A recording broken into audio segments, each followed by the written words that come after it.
कधी कधी क्लायंटच डिमांड असतात, आम्हाला असाच लोगो पाहिजे, आम्हाला असंच पाहिजे.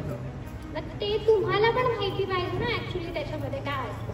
तर माझ्याकडे काहीतरी लोगोचे सॅम्पल्स आहेत, मी ते तुम्हाला दाखवते.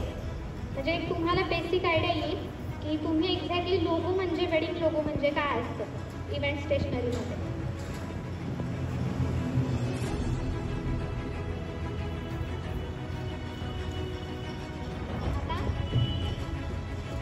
हा एक बघा, हा NH म्हणून लोगो आहे.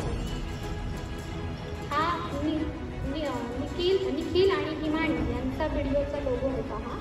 आणि ते NRI क्लायंट्स आहेत, म्हणजे ते बाहेर देशामध्ये राहत होतं. मुलगी मुंबईची आणि मुलगा दुबईला होता. सो त्यांचं असं थॉट प्रोसेस होतं त्या पाठीमागे. तुम्हाला दिसतंय का? हां दिसतंय. हां म्हणजे तुम्ही काढून घेऊ शकता, काही प्रॉब्लेम नाही.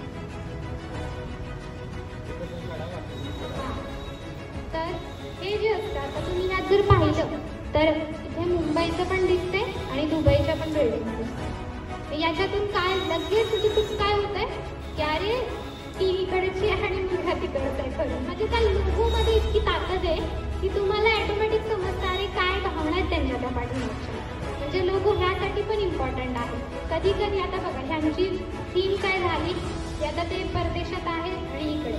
सो तुम्ही इन्व्हिटेशन बनवताना पण मी काय केलं होतं की ते विमान आणि मग ते लँड झालंय तिथून आणि मग ते तिथून त्यांचं वेडिंगचं सगळं प्रिपरेशन चालू झालं. तो दुबईवरून मुंबई आला, मुंबई टू पुणे, आणि देन त्यांचं सगळं जे काही वेडिंग रिच्युअल्स आहेत त्यानुसार त्यांचं इन्व्हिटेशन तयार झालं. बरोबर. हा सगळ्यात महत्त्वाचा रोल प्ले केला तो लोगो.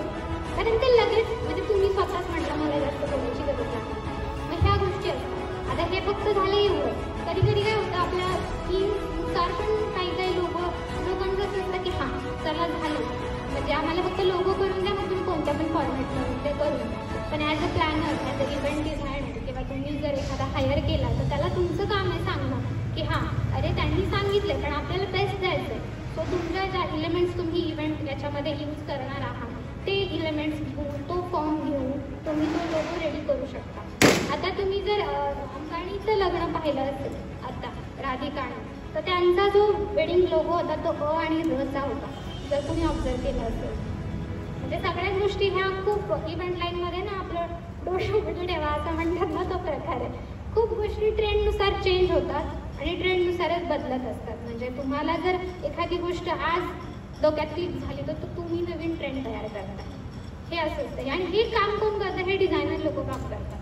मग ते प्रोत्साहन देणं, त्यांना काही गोष्टींबद्दल विचारून घेणं, ते तुमचा पण बिझनेस पुढे न्यायचा असेल तर डिझायनर लोक खूप काम करतात त्याच्यामध्ये. कोणता पण असो, तुम्ही कुठे पण जा, डिझायनिंग मस्ट आहे प्रत्येक गोष्टीमध्ये. आता हे झालं लोगोजबद्दल. आता मी तुम्हाला म्हटले होते मी इन्व्हिटेशन दाखवतो.